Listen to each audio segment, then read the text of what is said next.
भाषाणं परिसंख्याय पन्नवं दोर्णं तो विनयं सीखे दोन भाषेज सब्बसो।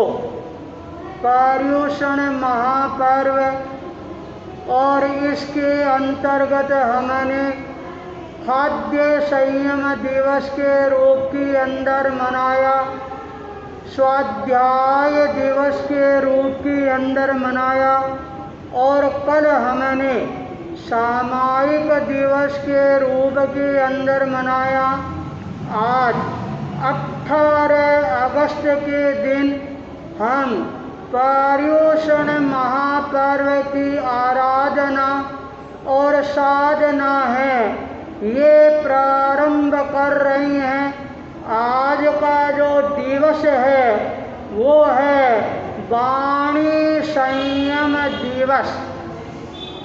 आगमों के अंदर साधक को वाणी संयम का उपदेश देते हुए आगमकारों ने कहा है 4 प्रकार की भाषा होती है, सावध्य भाषा और निर्वध्य भाषा के रूप के अंदर उनको व्याख्यायित की गई है।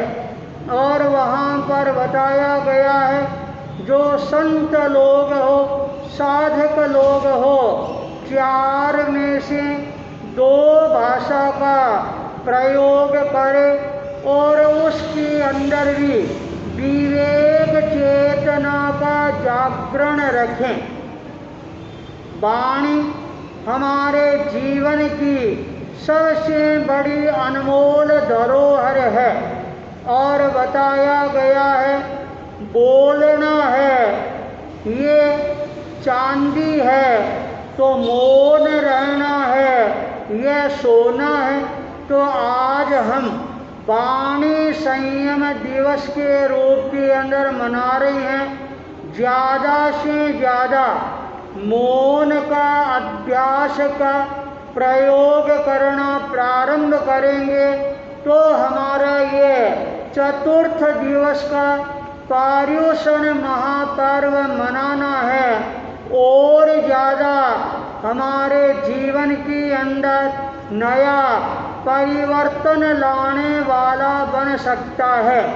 जैन तत्व दर्शन के अंदर 18 प्रकार के पाप बताए गए हैं और उनके अंदर 1/3 पाप कर्म का बंधन तो केवल हमारे इस वाणी के द्वारा होता है। यदि वाणी का संयम करना प्रारंभ कर दें तो हम 1/3 पापों से अपने आप को आराम से बचा सकते हैं। अनेकों बार देखा जाता है बोलना आदमी अपना अभिमान के रूप के अंदर सामने लाता है, पर आगमकार कहते हैं बोलने के अंदर कोई ताकत लगानी नहीं पड़ती है।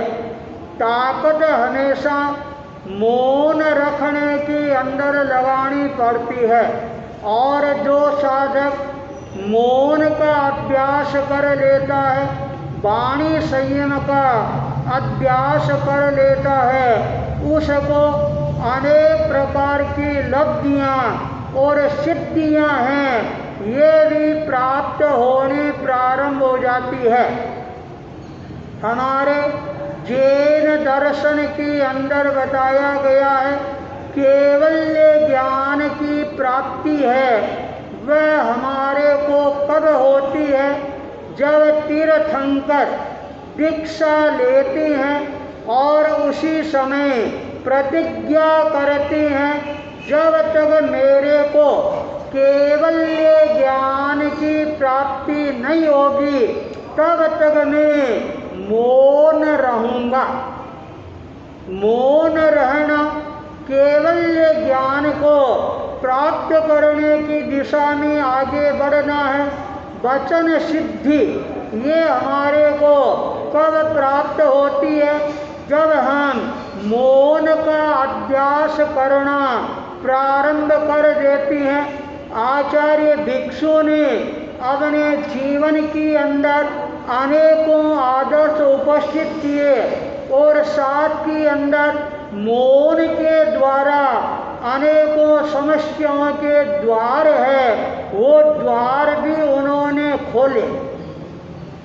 जयाचार्य मौन की साधना के द्वारा अपने भीतर के अंदर उस शक्ति को जागृत कर लिया था, जो शक्ति हर व्यक्ति के पास के अंदर नहीं आती है। जब उन्होंने भगवती सूत्र का राजस्थानी भाषा के अंदर पद्यानुवाद है ये प्रारंभ किया, अपने सामने 10 साधु साध्वियों को बिठा लिया और वो हर एक को एक एक अंक प्रदान कर दिया। एक अंक आता, जयाचार्य एक श्लोक बोलते, पहला संत लिख लेता, 2 के अंदर दूसरा, 3 में तीसरा, यूं घूमते घूमते 11वां श्लोक आता, पहले वाला व्यक्ति लिख लेता और अनेकों बार यदि वो लिखने में देरी कर देता, आधा श्लोक रह जाता, फिर वो पूरा होने के बाद में वापिस पूछता तो जयाचार्य 1 मिनट के अंदर उसकी पूर्ति कर देते थे। तो ये जो इतनी बड़ी शक्ति लब्धि उनको जो प्राप्त हुई, उसका मूल आधार रहा वाणी संयम की साधना। जो साधक वाणी संयम को तिलांजलि दे देता है, वह साधक अपने जीवन के अंदर अनेक प्रकार की समस्याएं हैं वो आमंत्रित कर लेते हैं। हमारे धर्म संघ के अंदर 7वें आचार्य दाल गणी बड़े प्रभावशाली आचार्य हुए और हर साधु साध्वी श्रावक श्राविकाएं उनके सामने आते हुए डरते थे। अनेकों बार साधु साध्वियां हाथ जोड़कर प्रार्थना करते, गुरुदेव हमारे पर कृपा रखवाना। दालगणी एक शब्द ही कहते, तुम भी ध्यान रखना, सर्व की पूंछ पर कभी पैर मत रखना। यदि सर्व की पूंछ पर पैर रखोगे तो डंक है वह अवश्य ही सहन करना पड़ेगा। आचार्य दालगणी एक बार लाड़नों में विराज रहे थे और उस समय हमारे धर्म संघ के एक बहुत बड़े तपस्वी संत मुनि आनंद राम जी स्वामी श्री डूंगरगढ़ के थे, बड़े तपस्वी थे। उनको वचन सिद्धि प्राप्त हो गई थी, तो लोग भी उनसे डरते और कांपते थे। जब वो गोचरी के लिए जाते और पट्टों पर लोग ताश खेलते या धोबी घाट पर बैठकर सारे गांव का मेल है वह दौड़ना प्रारंभ कर देते और उनको दूर से आनंद राम जी स्वामी आते हुए दिख जाते। तत्काल सारे लोग मौन हो जाते और कहते रे आनंदिया मोड़ आ रहा है, सब भग जाओ। सारे के सारे लोग हैं अंदर चले जाते थे, इतना उनका डर था।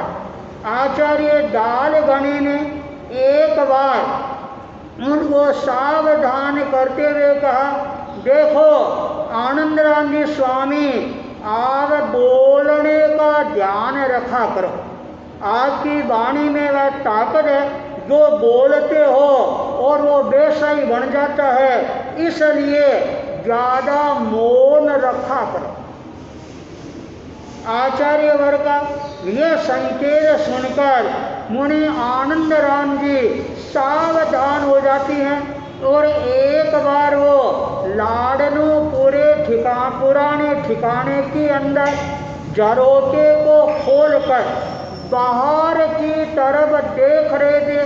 सामने दूसरी पट्टी रिद्ध करण जी सुराना ब्रह्मेचा का मकान, चौथी पट्टी से चिमनी राम जी बेद की बहू डालगणी के दर्शन करने के लिए आ रही थी और वो शरीर में बहुत ज़्यादा वजनदार थी। जब वह चलती और एक पैर जब इधर रखती सारे शरीर का वजन इधर आ जाता, दूसरा पैर इधर रखती सारे शरीर का बोझ है वह इधर आ जाता। आनंद राम जी स्वामी देखते और तत्काल उन्होंने सारे संतों को आवाज़ दी, अरे संतों जल्दी आओ जल्दी आओ जल्दी आओ। सारे संत आ गए और का मुनिवर क्या बात है? अरे देखो सामने कौन आ रहा है, यूँ लग रहा है कोई डॉलर हिंदा आ रहा है। उस बहन की चाल देखकर सारे संत है हंसने लग जाती हैं और वह बहन अपनी ध्यान में चलती हुई ठिकाने में प्रवेश करती है। सारे संत हैं रूस में आकर खड़े हो जाती हैं। जो ही वो ठिकाने में आती है और आनंद राम जी स्वामी ने कहा, संतों इतनी मोटी औरत तुमने कभी देखी क्या? अरे ये औरत क्या है, मानो कोई धान की कोठी है। ये सब उस बहन के कान में आ जाते और कान में आते और वह बहन आग बबूला हो जाती है और वह जोर से चिल्लाने लग जाती है, अरे महाराज मेरे को देख कर ये क्या कर रहे हो? अरे मैं अनाज खा रही हूँ तो अपने पति का कमाया हुआ खा रही हूँ, आप मेरे को नहीं दे रही। यह बात सुनते सारे संत हैं डर कर भीतर चले जाते हैं और ये शब्द डालगणी के कानों में पहुंच जाते। डालगणी ने तत्काल कार्य क्या बात है? उस भाई ने कहा, देखो महाराज मैं तो श्रद्धा से वंदना करने के लिए आई हूँ और आपके संत हैं मेरे को अनाज की कोठी कहते। डालगणी कहा, अच्छा किसने कहा? चलो सारे संतों को बुलाओ। सारे संत आते हैं, सब कांप रही है, जूझ रही है, डर रही है। आचार्य डालगणी ने कहा, संतों इस श्राविका को अन्न की कोठी किसने कहा? सारे संत मौन हो जाती हैं, पर जो नामी चोर होता है वो पहले पकड़ा जाता है। डालगणी ने कहा, आनंद राम स्वामी आपने कहा गुरुदेव मेरे मुंह से निकल गया। डालगणी ने कहा, क्या निकल गया? मैंने आपको इतनी बार सावधान कर दिया, नहीं बोलना नहीं बोलना, और आज अनाज की कोठी का है और यदि अनाज की कोठी बन जाती तो आप नहीं मान रहे हो। चलो आज से आपका अग्रवाणी पद है, अग्रगण्य पद ये समाप्त किया जाता। तत्काल उनको अग्रवाणी पद से हटा दिया और कहा, अब आप सावधान रहना।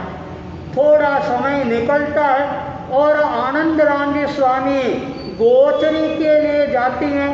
तीसरी पट्टी के अंदर आती हैं अजय राजी डागा के घर पर। गोचरी आती है और भाई ने देखा, रे आनंद राम स्वामी पधारे। वह बहन इतनी खुश हो जाती है और सारी चीज़ों की भावना भारी है, दूध है, दही है, मक्खन है, मिठाई है, रोटियां हैं, सब्जियां सारे बहरा रही है। उसके बाद के अंदर आनंद राम शंकर बहन और क्या गिरा रही है, जो बाकी रह गया उन चीज़ों की भावना बाकी है। अरे और क्या बहरा रही है? 3-4 बार जब वो पूछती है तो उस बहन ने इधर उधर देखा, कुछ भी नजर नहीं आया, केवल लाल मिर्चें पीसी हुई पड़ी थी। तो महाराज लाल मिर्च ले लो कल, यही बहरा दे। वह बहन लाल मिर्च बहराना प्रारंभ करती है, भावना में इतनी बह जाती है, बहुत बड़ा चम्मच भरकर और एक साथ में बहरा देती। जो ही बहर आती है और आनंद आने का, भाई ये क्या क्या इतनी मिर्च? कहा महाराज मेरे को तो पता ही नहीं लगा। आनंद आने का क्या पता ही नहीं लगा? तेरी आंखें हैं ये फूटी हुई है क्या? ये कहते आनंद रहे तो बाहर आ जाती है और उस बैल के दोनों आंखों की रोशनी चली जाती है, चारों तरफ अंधकार ही अंधकार नजर आना प्रारंभ होता है और वो चिल्लाएं, अरे ये क्या हो गया, भूकंप आ रहा है क्या हो गया? तत्काल पोती दौड़ कर आती है, कहना दादी कुछ भी नहीं हुआ। अरे देख अंधेरा हो गया, मेरे को कुछ दिख नहीं रहा। अरे आनंद राम जी स्वामी ने शब्द कही हैं, लगता है वो मेरे लग गए हैं। अरे पोती एक काम कर, मेरे को एक बार डाल गणी के दर्शन करवा दे। पोती दादी को लेकर आती है, आनंद राम स्वामी गोचरी लेकर आती है, मालूम करके सारे संत मंडला बनाकर और आहार करने की तैयारी कर रही है। इतने में वो बहन पहुंच गई और जोर से आवाज देती है, ओ डालगणे महाराज, मेरी जैसी अभागणे को भी आप दर्शन दिलाओ। डालगणी आहार कर रहे थे, ये आवाज सुनकर तत्काल आहार को रोका और बहन को दर्शन दिए। तो बहन क्या बात है? तो महाराज क्या बताओ, मेरे कोई कर्मों का उदय आया और मैं अंधी हो गई। मेरे घर पर संत गोचरी के लिए आया और मैंने ज़्यादा मिर्ची बहरा दी, संतों के मुंह से निकल गया।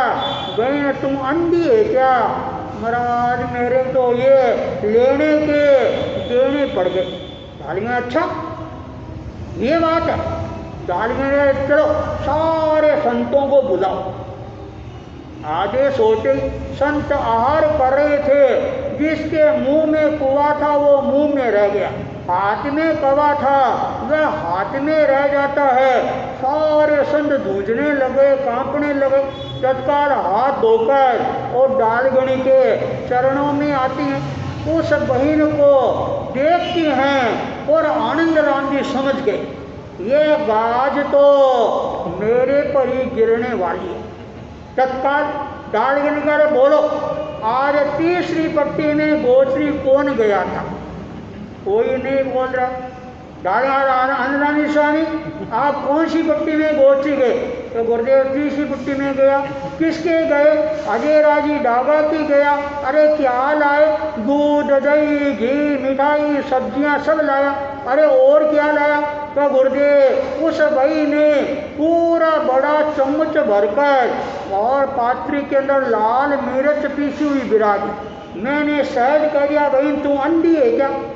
डालगणी ने कहा, रे आनंद स्वामी मैंने आपको इतना कह दिया, मौन रखो, फिर भी आप नहीं मान रहे हो। और देखो ये बहन अंधी हो गई है, अब इसका जिम्मेवार कौन है? यह बात सुनकर आनंद रानी हाथ जोड़ लेते हैं। डालगणी का आज तुम्हारे को कड़ा प्रायश्चित प्रदान किया जाएगा। तो गुरुदेव मैं तैयार हूँ। तो तैयार हो, ध्यान रखना आज के बाद 1 वर्ष तक अपना एक जो पैर है इसको ऊपर उठाकर और नस के इधर लाकर इस खंडे पर रखना। दूसरा पैर इधर से उठाकर इधर से लाकर और इस खंडे पर रखना है। और दोपहर के अंदर धूप के अंदर 1 घंटा तक ये आपको साधना करनी, इतनी कड़ी साधना। उनका गुरुदेव मेरे को मंजूर है, पर गुरुदेव एक निवेदन है, मैं जब ये साधना करूँगा और अचानक यदि वह बहन दर्शन करने के लिए आ गई और गुरुदेव उसकी यदि आंखें खुल गई और उसने मेरे को इस अवस्था में देखा तो उस बहन के मन में क्या बीतेगी। आनंद रानी स्वामी के मुंह से एक शब्द निकलता है, उसकी यदि आंखें खुल गई और ऐसा चमत्कार होता है और उस बहन की आंखें हैं उसी समय खुल जाती है, चारों तरफ प्रकाश ही प्रकाश नजर आने लग जाता है और वह हाथ जोड़ती है और गुरुदेव मेरे ज्योति आ गई, मेरे ज्योति आ गई, मेरे ज्योति आ गई। आने गुरुदेव अब तो आप दंड बख्शीश कराओ। डालगन का नहीं, ये दंड तो आपको भुगतना ही पड़ेगा और भविष्य के अंदर बोलने का ज़्यादा ध्यान रखना, नहीं तो इससे भी कड़ा दंड है वह आपको आएगा। सारे संत हैं वंदना करके रवाना हो जाती हैं और वह बहन भी श्रद्धा से वंदना करके रवाना हो जाती है। तो वाणी का संयम नहीं रखने के कारण अनेकों प्रकार के संकट हमारे जीवन के अंदर आ जाती हैं। तो आज हम पर्युषण साधना के अंतर्गत वाणी संयम दिवस मना रही हैं, तो ज़्यादा से ज़्यादा वाणी संयम का ध्यान रखने का प्रयास करेंगे तो हमारा ये वाणी संयम दिवस है ये मनाना सार्थक और सफल बन जाएगा। भगवान महावीर साधना के क्षेत्र में आगे बढ़ रही हैं, मौन की साधना में आगे बढ़ रही हैं। उससे पहले 1 वर्ष तक प्रतिदिन 1 प्रहर तक वो सोनैया का दान देती हैं। 1,80,00,000 सोनैया प्रतिदिन वो दान देती हैं। तो मन में प्रश्न होगा इतना सोनैया कहाँ से आता है, कहाँ से क्या? आप जैसे बड़े बड़े सेठ साहूकार जो मक्की चूस होती हैं धन को इकट्ठा करते रहती हैं पर उसका उपभोग नहीं करती हैं, सारा धन है जमीन के अंदर गड़ा हुआ रह जाता है और भूखे मरते मरते मक्की चूस की तरह जो मर जाती हैं उनका जो सारा धन होता है। और जो इंद्र है अपने देवताओं को आदेश देती हैं सारे धरती का जो धन है वह धन खोद कर लाओ, उनके सोनैये बनाए जाती हैं और वो दान दिए जाती हैं। 1 वर्ष तक जब सोनैया का दान दिया जाता है वह सोनैया 3 अरब 88 करोड़ और 80 लाख सोनैया की एक संख्या है, वह संख्या आती है। और यदि तोला जाए 1 लाख मण सोना होता है, इतना दान है तीर्थंकर देती हैं। और उसके बाद के अंदर 2 वर्ष पूरे होती हैं और अपने भाई नंदीवर्धन से आज्ञा लेकर और भगवान महावीर साधना के पथ पर आगे बढ़ जाती हैं और वो मौन व्रत को धारण कर लेती हैं। गांव में बाहर आती हैं, पंचमुट्ठी करे लोहे अपने हाथों से अपने मस्तक की लोच करती हैं। 1 मुट्ठी अपना जो चोटी का स्थान है वहाँ पर रखती हैं और एक साथ में सारे बाल उखाड़ देती हैं। दूसरे हाथ के अंदर एक तरफ के, तीसरे के अंदर एक तरफ के, चौथे के अंदर पीछे के एक तरफ और 5वें के अंदर पीछे से दूसरी तरफ और पूरा लोच कर लेती हैं। और जो इंद्र होता है वह इंद्र अपना वस्त्र आगे कर देता है, सारे बाल है वो इंद्र के उस वस्त्र के अंदर आ जाती हैं और भगवान महावीर सिद्धाणं नमो किच्चा संजयाणं च भावये, ये आदर्श वाक्य बोलकर और साधना की ओर अपने चरणों को आगे बढ़ा देती हैं। भगवान महावीर जो साधना के क्षेत्र के अंदर इस तरह से आगे बढ़े, इसके लिए हमारे को भगवान महावीर के पिछले जो 27 भव है उनकी ओर हमारे को विशेष रूप से ज्ञान देना होगा। और 27 भवों के अंदर जो पहला भव है वह बहुत ही महत्वपूर्ण भव है। उस भव के अंदर भगवान महावीर को सम्यक्त्व है, वह सम्यक्त्व प्राप्त हुआ था। और जब तक सम्यक्त्व प्राप्त नहीं होता है तब तक साधक साधना के पथ पर आगे नहीं बढ़ सकता है। तो भगवान महावीर का जो जीव है महाविदेह क्षेत्र के अंदर प्रतिष्ठानपुर नगर के अंदर और नए सार के रूप के अंदर राजा के सेवक के रूप के अंदर आता है।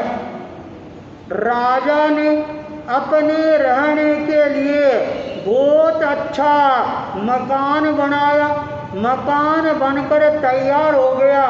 अब उस मकान के जो खिड़कियां हैं, दरवाजे हैं, उनके लिए काठ की जरूरत पड़ती है।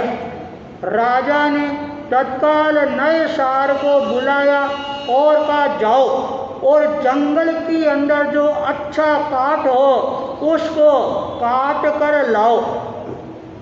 नए सार तत्काल अपने 500 साथियों के साथ जंगल की ओर रवाना हो जाता है और वहाँ पर वो काठ काट रही हैं। और उस समय अचानक उस जंगल के अंदर एक संयति मुनि, तपस्वी मुनि, मासकमण की तपस्या थी और उनके पारणा था, वो उधर भ्रमण कर रहे थे और नए सार की नजर मुनिराज पर पड़ती है।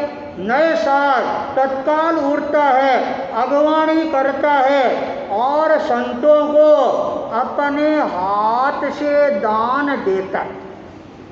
पारणा करने के पश्चात नए सार ने निवेदन किया, मुनि प्रवर आप हमारे को ज्ञान दान प्रदान कराएं। मुनि ने तत्काल उपदेश देना प्रारंभ किया। 9 तत्व और 6 द्रव्यों का ज्ञान प्रदान किया। हमारे जीवन के अंदर सम्यक्त्व का अवतरण है, वह कब हो सकता है? आचार्य भिक्षु ने कहा जब तक 9 तत्व और 6 द्रव्य का ज्ञान नहीं हो तब तक हमारे जीवन के अंदर सम्यक्त्व है ये प्रवेश नहीं करता है। बिना सम्यक्त्व के कोई श्रावक नहीं बन सकता। तो साधु बनना तो हजारों कोस दूर की बात बन जाती है। इसलिए सम्यक्त्व के लिए 9 तत्व और 6 द्रव्य का ज्ञान है, ये होना अत्यंत जरूरी है। नए सार को वह ज्ञान होता है और तत्काल उसने उस ज्ञान को ग्रहण करने का प्रयास किया और नए सार के जीवन के अंदर सम्यक्त्व का अवतरण है, यह होना प्रारंभ हो जाता है। जीवन के अंदर सम्यक्त्व आने का क्या फायदा होता है? आगमकार कहती हैं एक बार यदि सम्यक्त्व आ जाए तो उस जीव के मोक्ष की नींव है वह लग जाती है और वह जीव निश्चित रूप से एक दिन है मोक्ष के अंदर जाकर रहेगा।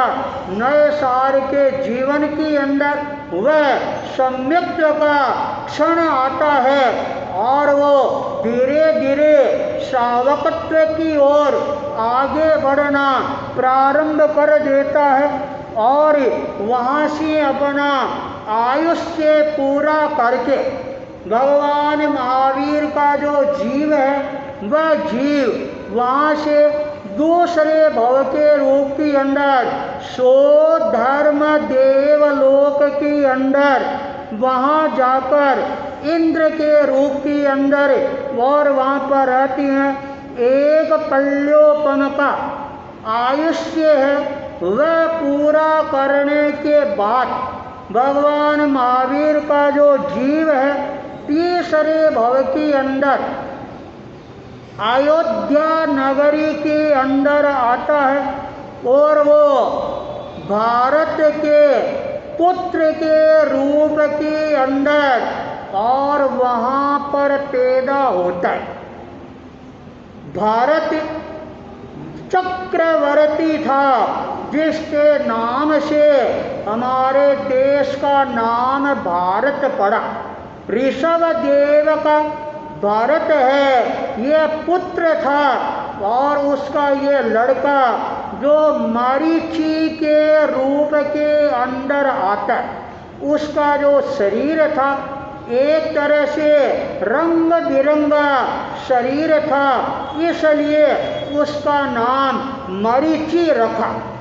और वो मरीचि युवा अवस्था में आता है, दीक्षा की भावना जगती है, पिता से आज्ञा लेकर और भगवान ऋषभ के चरणों में पहुंच जाता है, दीक्षा ग्रहण कर लेता है। दीक्षा ग्रहण करना बहुत सरल काम है पर दीक्षा का पालन करना ये बड़ा कठिन काम है। 22 परिश्रमों को सहन करना बहुत मुश्किल है और एक दिन के अंदर वह मरीचि कांप जाता है और कहता नहीं नहीं ये दीक्षा है ये मेरे से पार नहीं पड़ेगी तो क्या घर चला जाऊं। फिर विचार आता अरे मेरा कुल क्या है। मरुदेवी माता जिसने मोक्ष के दरवाजे खोले, भगवान ऋषभ देव पहले तीर्थंकर बने, मेरे पिताजी चक्रवर्ती बने और यदि मैं घर चला जाऊंगा तो मेरा कुल कलंकित हो जाएगा। नहीं, घर तो नहीं जाऊंगा पर ये साधुपना भी तो नहीं पड़ा जा रहा। तब उसने बीच का रास्ता है वह निकालना प्रारंभ किया और त्रिदंडी के रूप के अंदर और वह तापस के रूप के अंदर अपने जीवन को आगे बढ़ाना प्रारंभ कर देता है। तो भगवान महावीर के ये 27 भव है ये हमारे को बहुत ज़्यादा प्रेरणा प्रदान करने वाले हैं। और साथ के अंदर आज हम वाणी संयम दिवस मना रही हैं। इस दिवस को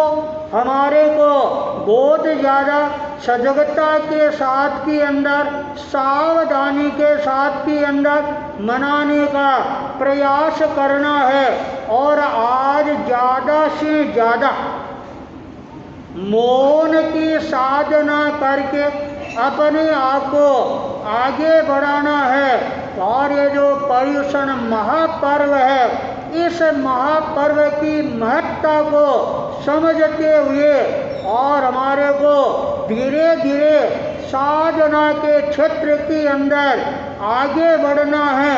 और जब साधना के क्षेत्र में आगे बढ़ेंगे तो हमारे लिए ये पर्युषण महापर्व है और ज़्यादा महत्वपूर्ण बन जाएगा। इसलिए मौन की साधना करते हुए आज के दिवस को हम मनाने का प्रयास करेंगे। तो आज का दिवस पर्युषण महापर्व का दिवस है, हमारे जीवन के लिए और ज़्यादा महत्वपूर्ण बन जाएगा। इसी मंगल भावना के साथ ओम अरहम।